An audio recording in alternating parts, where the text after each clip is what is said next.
orang sekitarnya. Tetapi kalau dia ini dapat hidayah para hadirin, dia ini adalah orang beruntung, tinggal nunggu untuk memetik keuntungannya dengan sempurna di surga sana.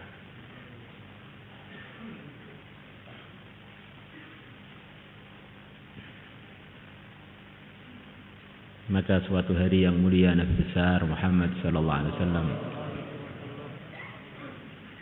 menugaskan menantu beliau, satu-satunya menantu beliau yang akhirnya jadi asbab terusnya keturunan beliau, Sayyidina Ali radhiyallahu anhu, diberi tugas untuk kerja hidayah, berangkat menyebarkan agama. Maka beliau memberikan penyemangatan kepada menantunya. Sungguh kalau Allah jadikan kamu asbab hidayah untuk satu orang, itu lebih baik melebihi kamu punya dunia dengan segala isinya. Dunia dengan segala isinya akan kita tinggal andaikan kita miliki semuanya. Tetapi kalau kita ini jadi asbab hidayah para hadirin, mulai di dunia kita ini sudah dapat kiriman pahala. Yang mana kiriman pahala ini akan mendatangkan keberkahan khusus para hadirin. Orang itu tambah banyak kebaikannya, maka akan tambah barokahnya. Kalau dia ini jadi asbab hidayah para hadirin, maka dia ini akan jadi tambah barokah untuk dirinya, untuk lingkungannya. Bahkan sebagian dipilih oleh Allah untuk bermanfaat untuk generasi-generasi selepasnya. Maka di dunia ini gak ada orang yang lebih tinggi derajatnya urusan asbab hidayah melebihi para anbiya. Maka tidak ada yang dapat kiriman pahala lebih banyak, yang dapat pahala lebih banyak melebihi para anbiya. Diceritakan oleh para ulama, dulu ada orang soleh. Yang orang soleh ini terkenal kesolehannya. Lama dia bergerak fisabilillah, lama enggak pulang. Saking seringnya safar fisabilillah, sampai dia ini dinamakan musafir. Namanya musafir dan memang suka safar fisabilillah dalam kerja-kerja hidayah. Maka beliau pulang nengok keluarganya. Lama enggak ketemu istri, beliau pun pengen ketemu dengan istrinya, pengen kumpul dengan istrinya. Istrinya bilang, kamu sudah lama meninggalkan rumah, kamu pulang tidak semua orang tahu. Nanti kalau kita kumpul tiba-tiba saya hamil, orang suudzon pada saya. Harus pengumuman dulu kalau kamu sudah pulang. Maka musafir pun naik ke atap rumahnya. Dia mengatakan, wahai teman-teman, saya sudah pulang loh. Saya musafir sudah pulang. Sekarang saya akan ketemu dengan istri saya. Kalian juga ikut-ikutan ketemu dengan istrinya masing-masing. Ayuhan nas, ana musafirun, rakibun, farkabu. Hei para manusia, aku musafir. Aku akan kumpul dengan istri saya. Kalian silahkan kumpul dengan istri masing-masing. Maka malam itu para hadirin, semua yang dengar suaranya musafir kemudian ketemu dengan istrinya, anaknya semuanya jadi wali-wali Allah. Orang jadi asbab hidayah contohnya begitu itu. Sampai ketemu dengan istri pun jadi asbab. Anak dia jadi wali, orang-orang yang ikut-ikutan pun jadi wali semua. Akhirnya dia punya anak namanya Musa yang terkenal kesolehannya melebihi banyak orang soleh di zamannya, Musa ibn Musafir. Masya Allah. Hadirin yang dimuliakan Allah Subhanahu wa taala, hidayah itu kata para ulama kalau ditampakkan adalah cahaya yang Allah masukkan pada hatinya orang yang Allah cintai. Begitu hidayah itu datang, maka orang tersebut siap untuk menerima aturan-aturan Islam. Maka banyak orang diceritakan begitu dia dapat hidayah, tiba-tiba dia menangis. Dapat hidayah, tiba-tiba dia merasa perkara dingin yang tidak pernah dia rasakan, ketenangan yang tidak pernah dia rasakan sebelumnya. Memang hidayah itu adalah cahaya yang dimasukkan oleh Allah di hatinya hamba-hamba Allah yang dikehendaki, yang akhirnya dia merasakan perkara yang sebelumnya enggak dia rasakan.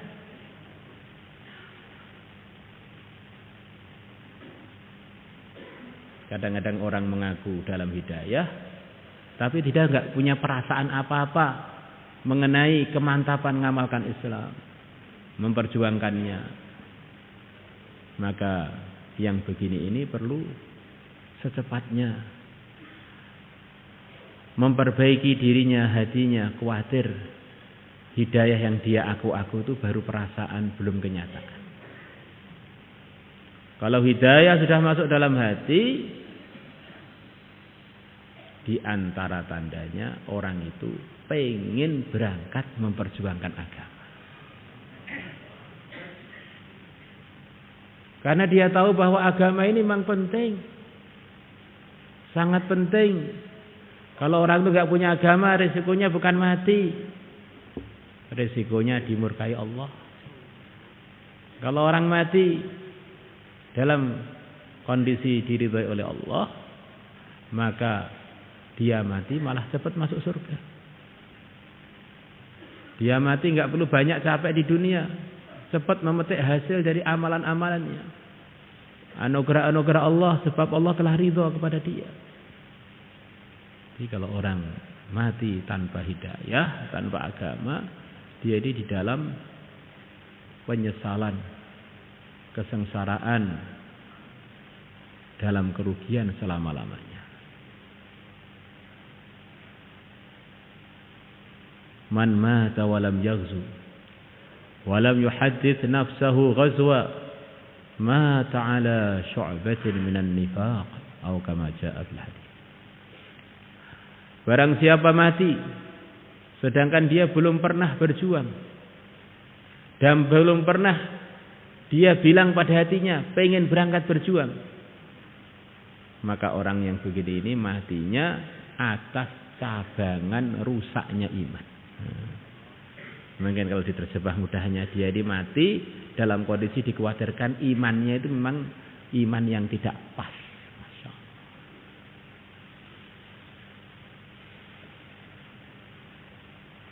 Hadirin, hidayah sampai kita, sebab ada pejuang-pejuang yang menyampaikan hidayah pada kita. Sampainya hidayah itu biasanya asbabnya selalu begitu itu para hadirin. Ada yang memperjuangkan. Kalau kita tahu hidayah yang begitu mahal sampai kepada kita, sebabnya adalah perjuangan. Semestinya kalau orang itu merenung dan paham harganya hidayah pada dirinya dan pada umat, tentu dia pun akan pengen juga bergerak memperjuangkan hidayah, menyampaikan agama sebagaimana hidayah sampai pada dia. Asbabnya adalah perjuangan pejuang-pejuang yang telah menyampaikan kebaikan sampai akhirnya pada dia.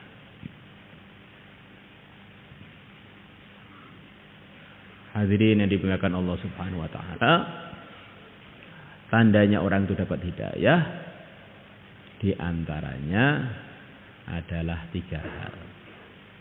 At-tajafi 'an daril ghurur. Tidak tergiur dengan dunia. Boleh punya dunia. Boleh jadi penguasa. Boleh jadi orang kaya, tapi hatinya tidak tergiur dengan itu semuanya. Itu semuanya adalah ujian.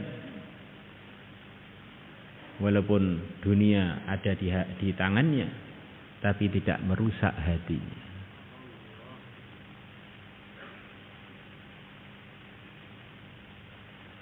Akhirnya dia kaya, tetap lurus.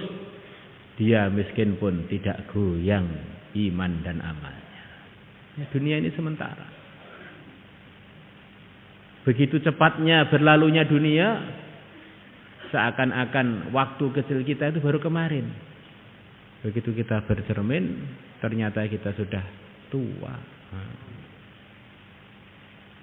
Sebentar lagi kalau orang itu sudah tua ya akan meninggalkan dunia. Yang muda aja yang meninggalkan dunia sudah banyak para hadirin.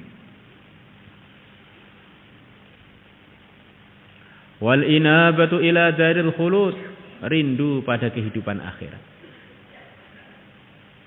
Temannya semuanya menyenangkan, keluarganya menyenangkan, lingkungannya menyenangkan. Dia paham ini semuanya adalah sementara. Saya akan menjadikan kerinduan akhirat, ketemu dengan Allah, ketemu dengan Rasulullah, melebihi senang saya berkumpul dengan keluarga yang menyenangkan, teman-teman yang menyenangkan.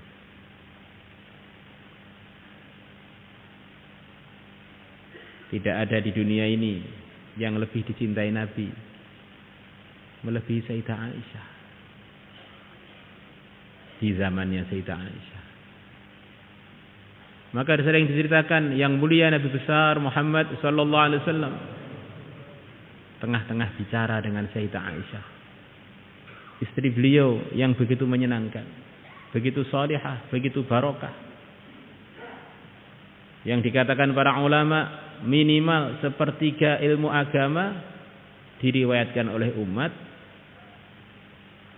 seperempat ilmu agama diriwayatkan oleh umat dari beliau. Minimal. Tengah-tengah beliau bicara, tiba-tiba azan. Allahu Akbar, Allahu Akbar. Maka Sayyidah Aisyah cerita, beliau kelihatan terkejut ada azan. Kemudian beliau bergegas untuk persiapan pergi ke masjid, seakan-akan beliau lupa dengan saya.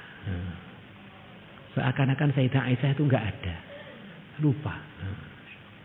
Terus kalau sudah urusan agama, urusan akhirat, beliau begitu rindu dengan suasana itu para hadirin. Di akhir-akhir kehidupan beliau, menjelang-jelang beliau wafat, beliau mengumpulkan sahabat beliau yang bisa dikumpulkan. Dalam kondisi negeri Hijaz di bawah pengaturan beliau. Dalam posisi begitu mudahnya urusan rizki kepada beliau, sampai beliau menjatah istri beliau menjelang beliau wafat, dijatah bukan bulanan, 1 tahun sekali. Di Nabi di akhir-akhir hayat beliau dimudahkan macam-macam kemudahan. Kalau kita jatah istri harian, ya sudah bagus, ketimbang gak jatah sama sekali. Bulanan bagus. Nabi kita pernah menjatah istrinya setahun sekali. Sekali jatah langsung cukup untuk setahun. Kadang-kadang orang itu pelit pada keluarganya, alasannya agama. Ternyata karena dia belum baca aja para hadirin.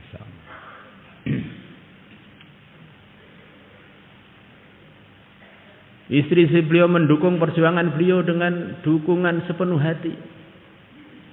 Sahabat-sahabat beliau mendukung beliau dengan sepenuh hati. Siap korban harta, perasaan, jiwa. Suasana yang terbaik adalah suasana menjelang beliau wafat. Kondisinya begitu menyenangkan.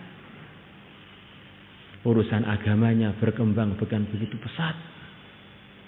Dari Madinah bisa dikirim rombongan yang jumlahnya di akhir-akhir hayat beliau sampai 70 ribuan orang. Sekali berangkat yang dipimpin oleh beliau sendiri. Pertempuran Tabuk. Sahabat beliau Di mana-mana ada. Waktu Hajjatul Wada ada yang mengatakan yang hadir 124.000. Masya Allah. Perkembangan yang luar biasa. Maka beliau bilang kepada sahabat yang di depan beliau, ada seorang hamba yang soleh. Orang soleh itu yang bagaimana para hadirin? Orang soleh itu ya orang yang dalam hidayah. Itulah orang soleh. Sebagian ulama menambahkan, orang soleh adalah kehidupannya dalam hidayah dan kehidupannya tidak ada pelanggarannya. Itulah orang soleh. Wa huwa yatawalla shalihin. Dialah Allah yang akan menolong, akan membereskan semua urusan-urusannya orang soleh. Beliau mengungkapkan ada seorang soleh yang dimaksud diri beliau sendiri, yang diberi pilihan oleh Allah untuk memilih dua hal. Memilih untuk hidup semau dia di dunia ini. Mau umur berapa saja boleh. Pilihan yang kedua, Allah telah siapkan macam-macam anugerah untuknya di sisinya. Suruh milih antara yang di sisi Allah atau yang di dunia ini. Maka hamba soleh tadi memilih untuk ketemu dengan Tuhannya, meninggalkan pilihan yang pertama. Hadirin, kalau orang itu pengen mati karena dimarahi istrinya, wajar berarti. Kalau dia ini punya banyak hutang, akhirnya sampai megap-megap, diuber-uber oleh penagih hutang. Kemudian doa, ya Allah pengen mati, ya Allah pengen mati. Itu mau lari dari kenyataan.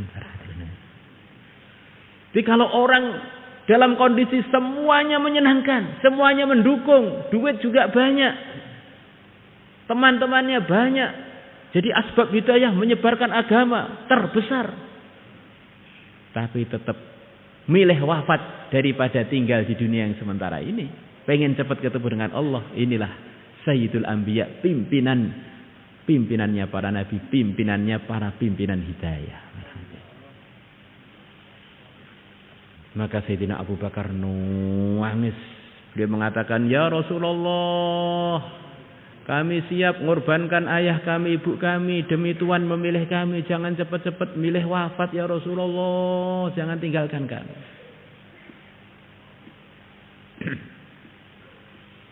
Maka semua yang hadir heran, ngapain nih Sayyidina Abu Bakar ngapain nangis, teriak-teriak? Wong Nabi cerita mengenai seorang soleh, kok beliau nganggep orang soleh itu Rasulullah bilang begini, apa itu kaitannya? Maka tidak berapa lama ternyata benar Nabi kita wafat. Maka para sahabat yang hadir itu bilang, memang yang paling paham mengenai apa yang dikehendaki Nabi itu hanya Abu Bakar di kalangan kami seluruh sahabat ini. Kami semuanya enggak paham loh, Abu Bakar sendiri yang paham. Masya Allah. Maka itulah dikatakan sebagian ulama, Abu Bakar dipanggil dengan Abu Bakar, padahal beliau enggak punya putra maupun putri yang bernama Bakar, karena beliau selalu ngawali dalam segalanya, termasuk dalam tepatnya beliau paham mengenai firman Allah dan sabda Nabi. Masya Allah. Tanda hidayah diantaranya para hadirin, orang itu siap mati sebelum mati datang.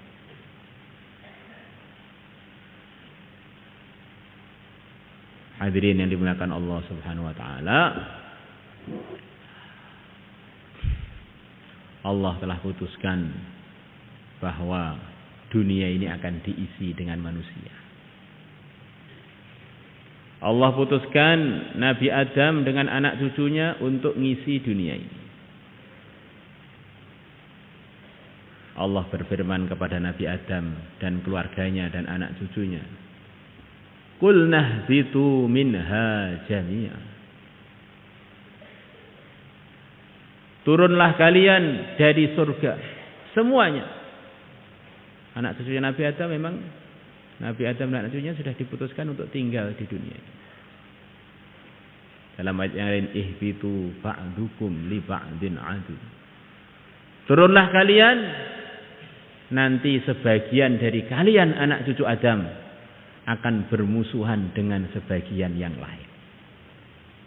Memang ujiannya dunia adalah persatuan antar saudara, sama-sama cucunya Nabi Adam, sama-sama putranya Nabi Adam. Fa imma ya'tiyannakum minni huda. Sungguh akan datang kepada kalian dari aku hidayah. Allah berfirman akan datang kekisruan pada anak cucunya Nabi Adam. Tapi akan ada hidayah yang menyelamatkan mereka dari kekisruan tersebut.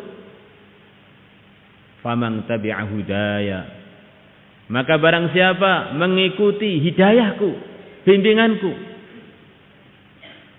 fala khaufun 'alaihim wala hum yahzanun. Maka tidak ada ketakutan atas mereka yang atas hidayah dan tidak ada kesusahan. Maknanya para hadirin, di dunia ini akan terjadi macam-macam ujian yang tidak susah karena dia selalu dalam keberuntungan dan tidak takut dari kerugian, hanyalah orang-orang yang dalam hidayah. Selain itu merugi. Selain itu dia menghadapi musibah yang terbesar, murkanya Allah. Maka Allah telah putuskan orang-orang yang diberi hidayah untuk jadikan panutan adalah para nabi, para rasul. Manusia-manusia yang dibimbing oleh firman-firman Allah. Ulaika alladzina hadallah. Merekalah para nabi, para rasul, orang-orang yang telah diberi hidayah oleh Allah. Kalau pengen enggak takut, enggak menyesal, enggak susah, ikutlah hidayah. Dan hidayah itu telah Allah berikan kepada para anbiya. Ulaika alladzina hadallah. Fabihudahu muqtadih. Maka ikutilah hidayah yang ada pada dirinya para anbiya. Kita pengen dapat hidayah para hadirin, ikut para anbiya, pasti dalam hidayah. Sebagian para ulama mengatakan bahwa kesibukannya para anbiya, pimpinan-pimpinan hidayah, diantaranya adalah at-ta'limu wa ta'allumu, belajar dan mengajar. Belajar dari wahyu-wahyunya Allah yang telah difirmankan kepada beliau-beliaunya. Belajar dari para malaikat yang telah membawa wahyu dari Tuhannya kepada mereka. Malaikat Jibril atau malaikat yang lain. Kesibukannya para anbiya. Untuk jadi bahan hidayah yang bagaimana yang Allah ridhoi untuk mereka dan untuk umat mereka. Maka para anbiya ini kita rasakan beliau-beliau ini adalah manusia-manusia yang suci, yang Allah sendiri yang memprogram hidayah untuk beliau-beliau. Jadi pimpinan-pimpinan di dalam kebenaran. Siapa ikut beliau-beliaunya, maka dalam hidayah. Yang tidak ikut berarti tidak ikut hidayah.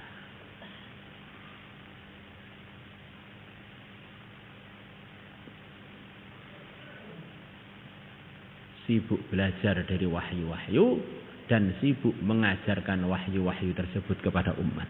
At-ta'limu wa ta'allum.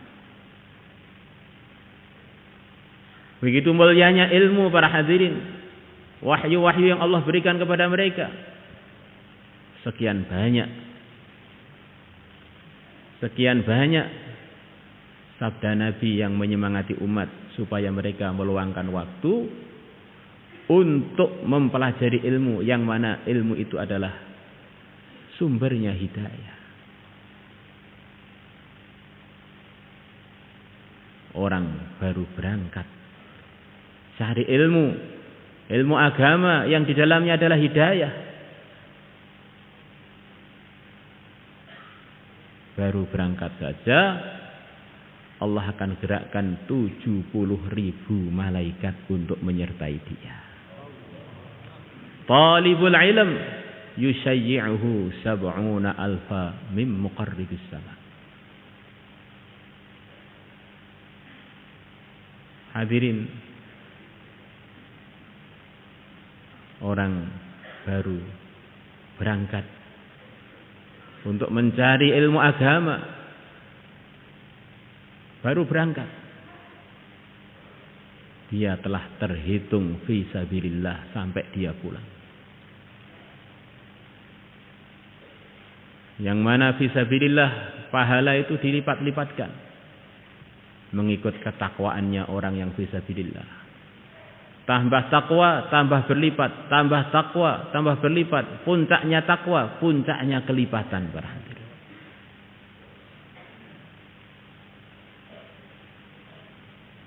Yang mulia Nabi besar Muhammad sallallahu alaihi wasallam, beliau bersabda, "Innama bu'itsu mu'allima." Sesungguhnya aku diutus oleh Allah untuk mengajar, untuk menyampaikan ilmu kepada umat, menyampaikan pengetahuan kepada umat mengenai pentingnya iman, diteruskan mengenai pentingnya amal. Itulah diantara kesibukan seluruh nabi, seluruh rasul adalah sibuk menerima wahyu dan menyampaikan wahyu. Sibuk untuk menerima bahan-bahan hidayah yang untuk diperjuangkan dan disampaikan kepada umat.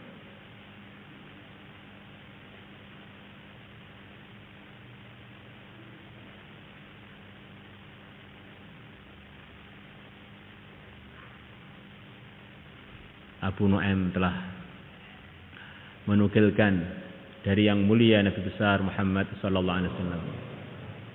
Nanti pada hari kiamat akan ditimbang darahnya para syuhada dengan tintanya para ulama.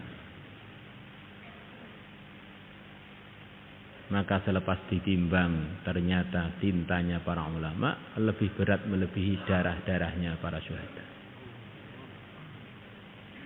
Begitu tingginya posisi pengetahuan di dalam mendapatkan hidayah para hadirin. Karena semuanya dapat hidayah, permulaannya adalah dari wahyu yang Allah sampaikan kepada para anbiya, yang Allah sampaikan kepada Sayyidul Anbiya yang mulia Nabi besar Muhammad sallallahu alaihi wasallam. Yang mana tidurnya seorang yang ngerti ilmu agama lebih baik melebihi ibadahnya orang yang ibadah sedangkan dia tidak ngerti. Karena orang itu kalau ngerti agama tidurnya pun berpahala. Kalau belum ngerti ibadahnya pun isinya dosa para hadirin. Kok bisa Pak? Lah gak ngerti kemudian ibadah, harus ibadahnya caranya gimana para hadirin? Ya tentu saja ngawur.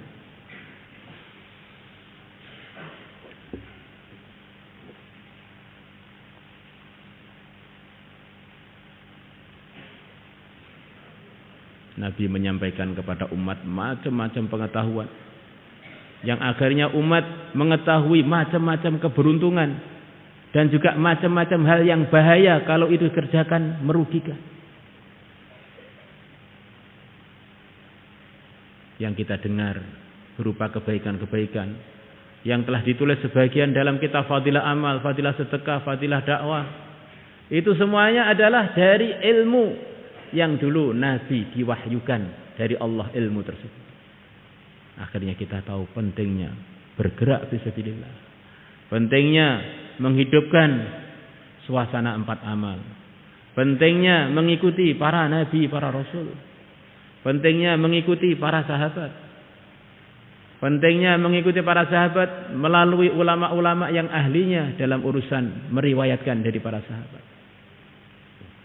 Itu semuanya para hadirin adalah dari ilmu yang Allah wahyukan kepada Nabi kita yang mulia, Nabi besar Muhammad sallallahu alaihi wasallam. Maka hidayah itu kronologinya para hadirin, cerita urutannya, permulaannya adalah dari wahyu, dari ilmu.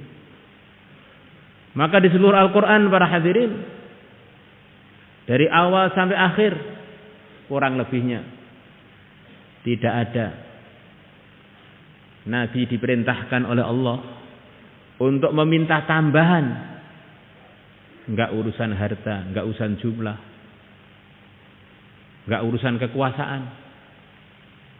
Yang ada Nabi diperintahkan untuk minta tambahan ilmu. Karena ilmu itu adalah sumber hidayah pertama kali para hadirin. Orang bisa bergerak menyampaikan kebaikan perlu ilmu, walaupun hanya satu kalimat, walaupun hanya satu ayat, perlu ilmu dulu para hadirin. Balighu anni walau ayah, maknanya orang tidak akan bisa bergerak tanpa mengetahui sekelumit dari kebaikan.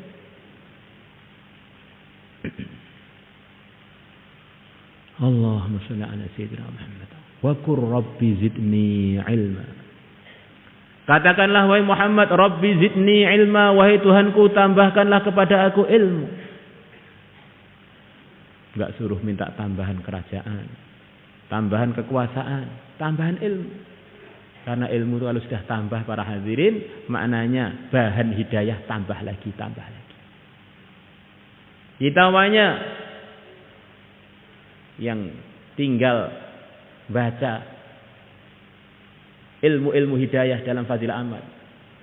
Andaikan kita hanya baca satu bab saja para hadirin, maka pengetahuan kita mengenai jalur hidayah hanya satu bab para hadirin. Begitu kita tambah lagi baca bab kedua, kita tambah lagi dapat jalur-jalur hidayah, jalur keuntungan, 2 bab akhirnya para hadirin. Tambah lagi bab ketiga, tambah lagi 3 bab. Maknanya tambah ilmu kita banyak, tambah banyak gambaran untuk menikah dengan bidadari lebih banyak lagi. Untuk dapat istana-istana juga lebih luas lagi. Untuk dapat keuntungan-keuntungan lebih lagi para hadirin. Itu gambarannya begitu. Kenapa kok waqur rabbi zidni ilma? Ya kalau kita baca hanya sekelumit, nanti kita gambarannya juga sekelumit para hadirin. Kalau yang kita baca banyak, yang kita tahu banyak, tambah banyak, tambah banyak, tambah. Maka orang yang ngerti agama pun tingkatan-tingkatan, akhirnya posisinya pun berbeda-beda, akhirnya pun derajatnya pun berbeda-beda.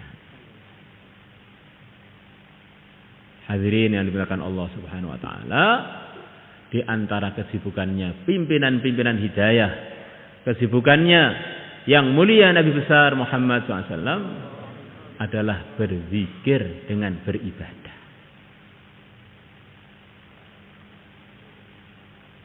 Diceritakan dalam hadis riwayat Muslim, yang mulia Nabi besar Muhammad SAW berzikir kepada Allah 24 jam. Jadi kalau kita ingin hidupnya seperti hidupnya pimpinannya para pimpinan hidayah, bagaimana 24 jam selalu zikir kepada Allah. Kita latihan zikir pagi petang. Belum cukup para hadirin. Masa ingatnya dengan Allah hanya pagi dan petang saja? Kita tingkatkan lagi zikir setiap perubahan waktu, perubahan keadaan. Zikir mau safar, balik dari safar, masuk rumah, keluar rumah, ketemu keluarga, berpisah dengan keluarga, ketemu orang Islam, ketemu dengan kuburannya orang Islam, kuburannya orang yang terlanjur mati tanpa Islam.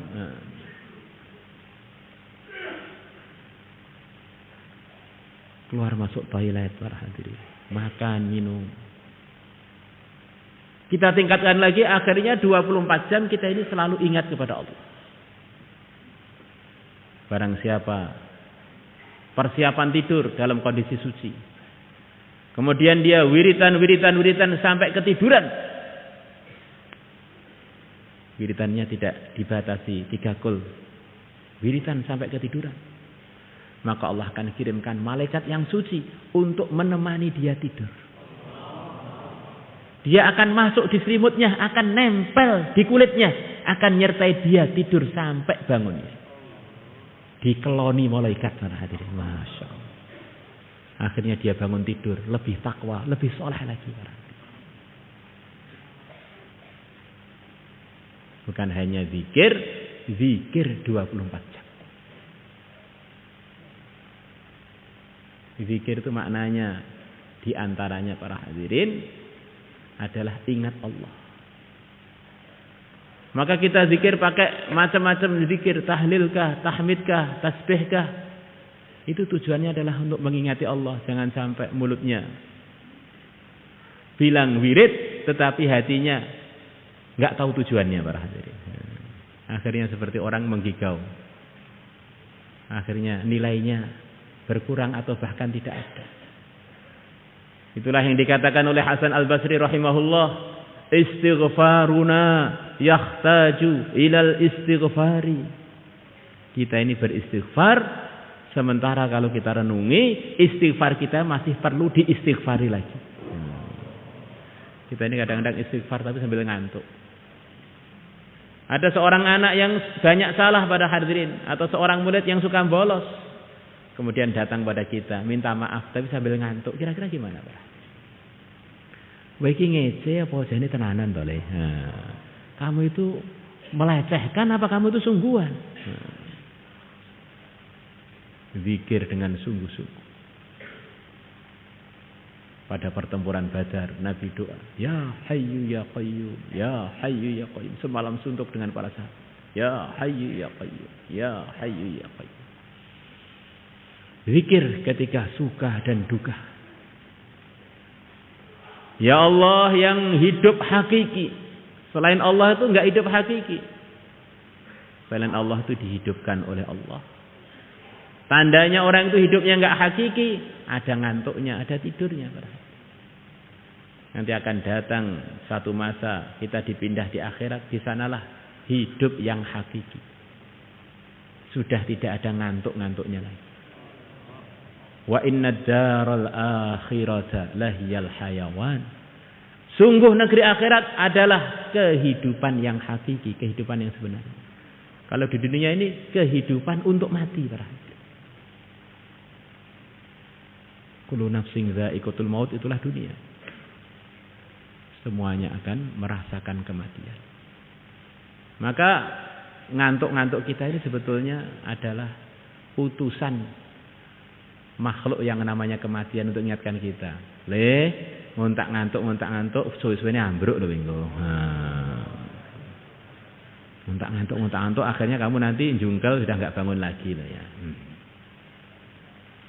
Maka yang bayan tambah ngantuk berarti, yang dengar bayan tambah ngantuk berarti sudah seharusnya tambah ingat mati. Karena sudah tambah banyak peringatan dari kematian. Ombrak-ambruk, nguntak-ngantuk, bruk, mati tenan.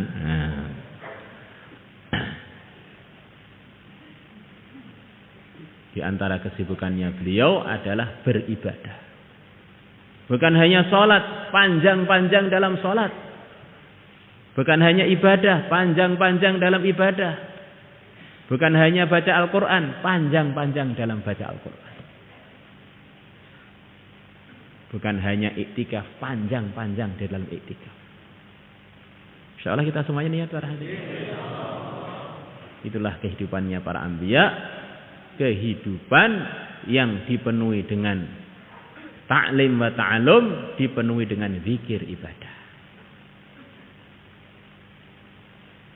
Hadirin yang dimuliakan Allah Subhanahu wa taala, di antara kehidupan hariannya para anbiya adalah pergaulan dengan hamba-hamba Allah, dengan makhluk-makhluk Allah, dengan pergaulan yang teristimewa, yang diridhoi oleh Allah.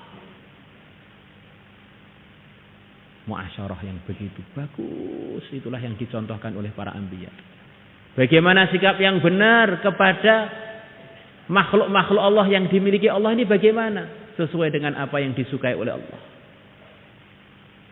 Makhluk yang bernama istri, makhluk yang bernama anak, makhluk yang bernama teman, makhluk yang bernama hewan.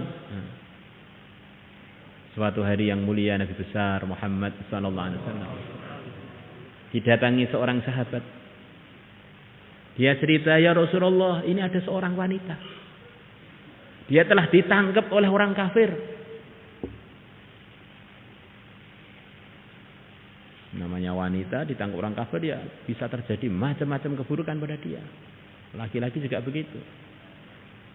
Maka Allah beri kesempatan untuk dia untuk lari, melarikan diri. Akhirnya dia naik onta. Ontanya musuh, onta yang terkenal, terbaik yang dipunyai oleh musuh itu. Akhirnya bisa lari dengan begitu cepat sampai ke Madinah. Maka wanita tadi bernazar, kalau onta ini menyampaikan aku ke Madinah, saya nazar akan saya sembelih. Maka Nabi dengar cerita itu. Endi wong wedoke kon rene?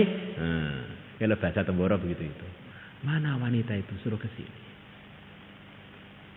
Maka Nabi bertanya, apa benar kamu telah ditawan oleh musuh, akhirnya lepas menunggangi unta yang begitu cepat sampai sini, dan kamu akhirnya nazar untuk menyembelihnya? Ya, ya Rasulullah. Maka beliau mengatakan, sejelek-jeleknya akhlak ya akhlak kamu itu. Unta sudah menyelamatkan nyawa kamu, kamu balas mau kamu sembelih, itu gimana kamu itu? Begitu bagusnya pengajaran muasyaratnya Nabi sampai dengan hewan-hewan para hadirin. Ada seorang sahabat datang pada Nabi, ya Rasulullah, saya ini kok punya perasaan enggak seperti umumnya orang. Apa? Saya ini kok enggak tega nyembelih hewan. Kasihan saya. Maka Nabi kita mengatakan, sayang kamu pada hewan menyebabkan sayangnya Allah pada kamu. Ini sifat yang bagus ini, kamu enggak tega nyembelih.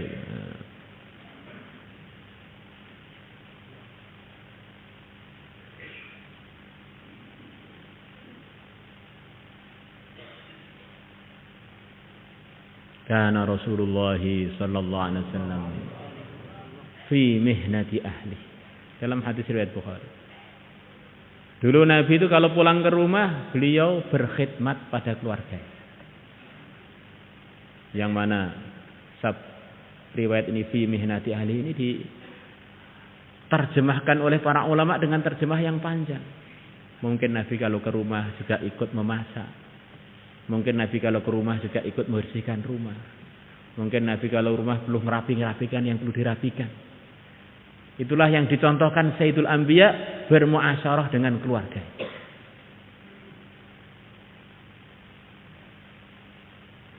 Karena hakikatnya para hadirin, kalau kita ini tambah baik dengan makhluk-makhluknya Allah, kita ini sebetulnya memperbaiki hubungan kita dengan pemiliknya, yaitu Allah. Maka para anbiya, apalagi Sayyidul Anbiya, adalah orang yang paling paham urusan iman yang benar. Maka beliau-beliaunya adalah yang paling bagus pergaulannya dengan makhluk-makhluknya Allah.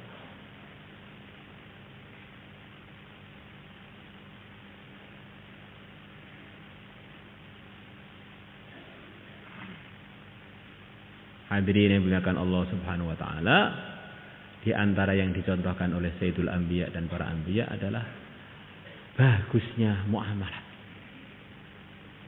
Transaksi-transaksi, akad-akad. Sambil beliau memberikan penekanan bahwa transaksi itu akan menimbulkan hasil makanan minuman. Kalau makanannya orang itu benar, maka dia akan mudah benar. Minumannya benar, akan mudah benar. Kalau itu tidak dijaga, dia akan sulit jadi benar. Kullu lahmin nabata min haramin, fannaru awla bihi. Semua daging yang tumbuh dari perkara yang haram, neraka adalah lebih layak untuk mengkonsumsi daging tersebut. Yang diantara maknanya, kalau orang itu makanannya enggak benar, para hadirin, akan mudah maksiat lagi, akhirnya menyampaikan dia ke neraka. Yang mulia Nabi besar Muhammad SAW, di rumahnya kadang-kadang datang harta-harta zakat, harta-harta sedekah, yang itu secara agama enggak boleh beliau konsumsi, dan oleh ahli bait beliau enggak boleh dikonsumsi. Maka di dunia ini, di antara orang yang sangat disayangi adalah Dua cucu beliau, Sayyidina Hasan, Sayyidina Husain. Maka waktu itu di rumah ada kurma zakat atau kurma sedekah yang ada di rumah beliau. Maka anak kecil Sayyidina Hasan atau Sayyidina Husain memakan kurma tadi, sudah masuk ke mulutnya. Maka Nabi melihat ini cucu saya makan yang bukan haknya. Anak kecil para hadirin. Maka tangan beliau yang mulia dimasukkan ke mulutnya Sayyidina Hasan dan Husain. Ini keluarkan. Ini enggak boleh dimakan oleh kita dan keluarga kita, enggak boleh, keluarkan. Kurma yang sudah masuk mulut beliau itu keluarkan, enggak boleh.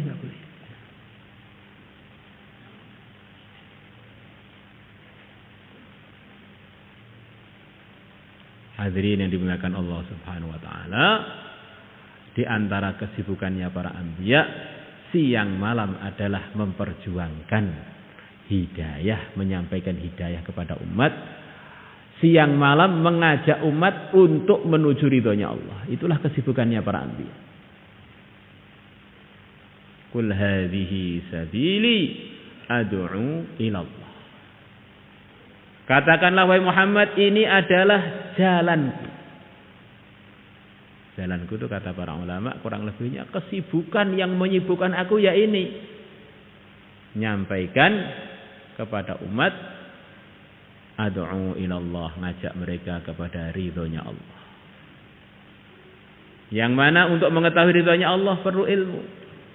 Perlu praktek muamalat masyarakat yang telah dicontohkan Nabi, akhlak yang telah dicontohkan Nabi.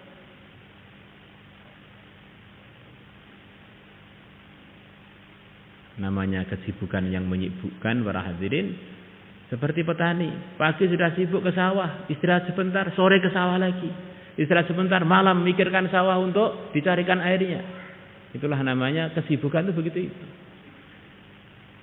Jalan hidupku itu sudah maknanya kehidupannya, fokusnya di situ itu para hadirin. Muter-muter di situ itu. Bukan saya saja, saya dan pengikut saya. Maka 4 amal itu hakikatnya para hadirin adalah kesibukannya para anbiya, kesibukannya Sayyidul Anbiya.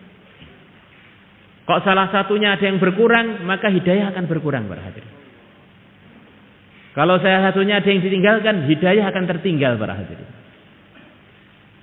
4-nya adalah seperti paket, maka bisa saling pengaruh mempengaruhi para hadirin. Kalau ininya melemah, bisa mempengaruhi pada kelemahan yang lain. Maka kita usahakan hidup kita selalu muter-muter di antara 4 hal yang telah disebutkan tadi. Bergerak fisabilillah, balik menghidupkan taklim, menghidupkan maqami, bergerak lagi fisabilillah, disertai dengan zikir, ibadahnya meningkat, disertai muamalat yang benar, muasyarat yang diridhai Allah, akhlak yang mulia yang dicontohkan oleh Rasulullah. Muter terus.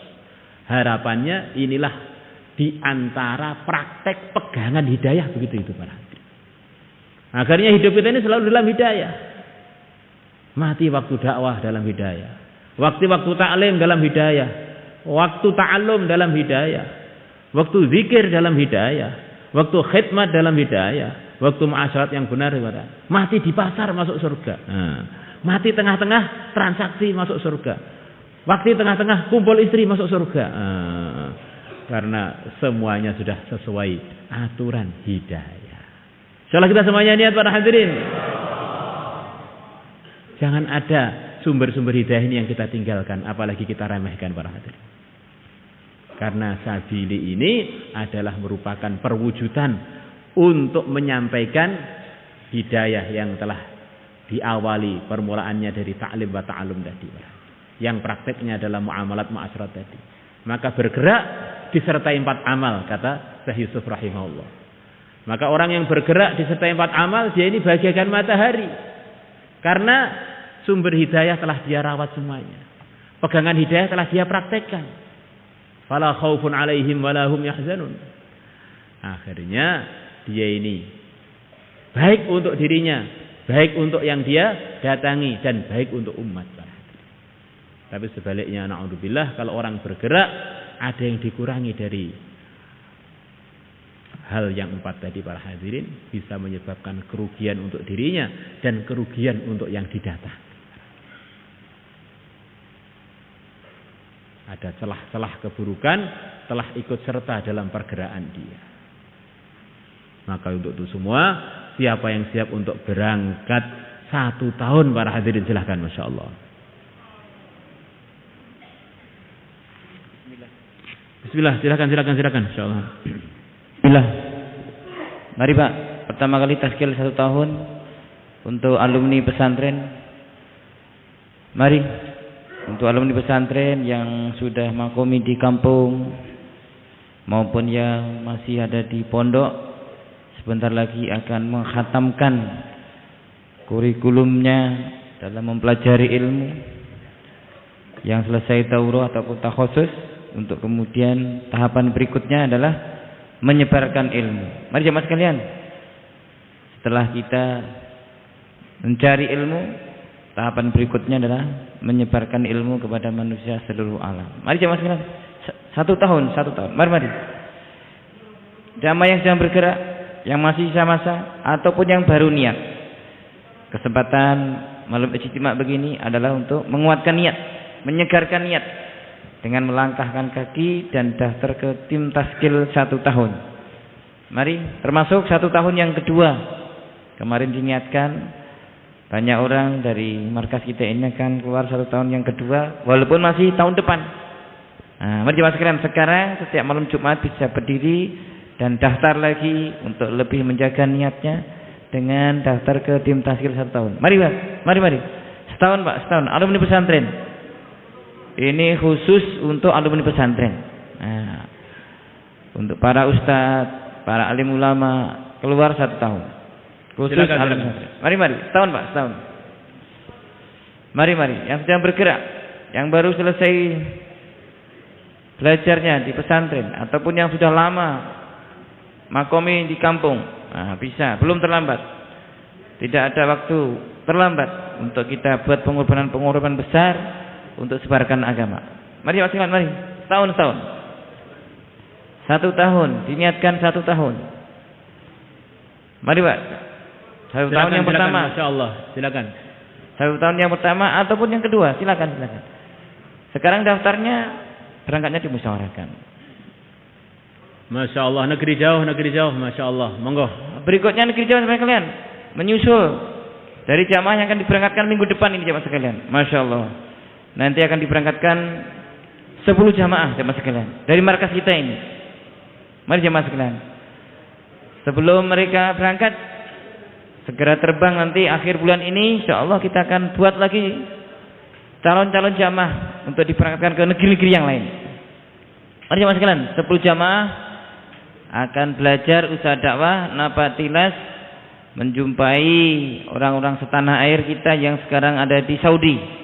Nah, di Mekah, Madinah ataupun di kota-kota sekitar Saudi, kita hantarkan 10 jamaah.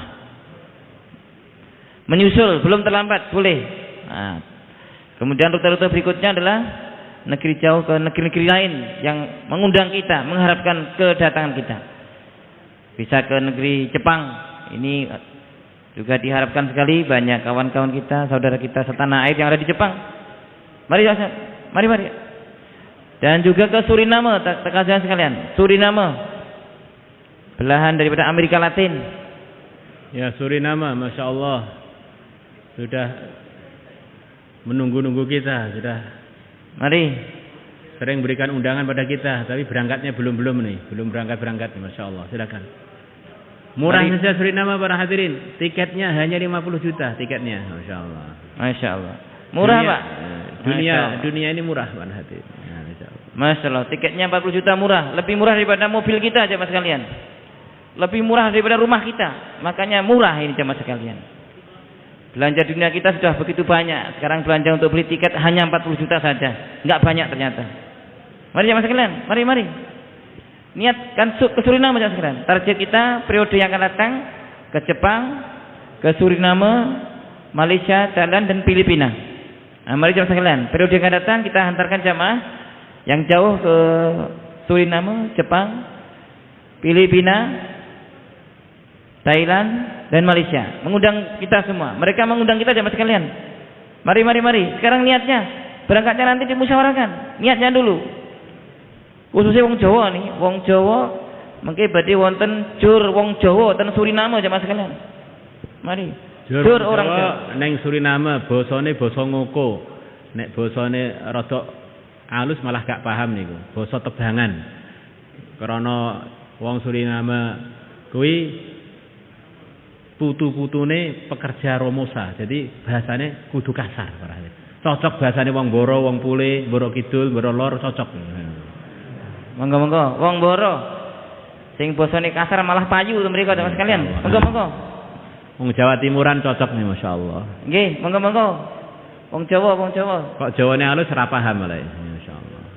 Basa tebangan malah laku mriko masyaallah. Monggo. Nah. Termasuk jamaah Jepang masyaallah. Pak Imam ya, Pak Imam insyaallah. Siapa nyertai Pak Imam ke Jepang? Targetnya Desember. Nggih, Jepang ada Pak Imam ini. Ya, insyaallah ya. Silakan yang mau ikut Pak Imam. Jepang sudah lama menunggu kita juga, masyaallah. Mari kita Pak. Baru pernah ngirim berapa? 2 kali ya? 3 kali. Selepas jamaah keempat. Mari Pak.